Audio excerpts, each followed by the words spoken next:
Good morning. Ngayong umaga guys ay nag-upgrade tayo. In-upgrade natin konti yung Tucson power amp.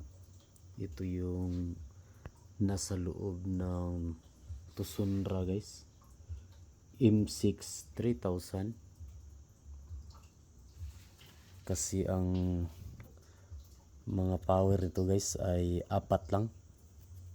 Kaya dinagdagan ito ng 4 din para 8 na siya guys. At ito yung power amp na to. Yan. MX 3000. Ito naman yung nasa loob niya. Ay meron lang din siyang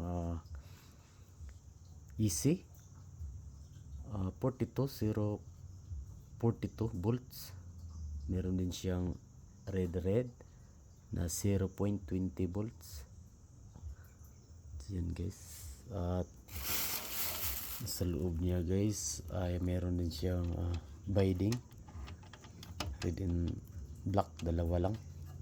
Meron din siyang speak on. Yan. At naka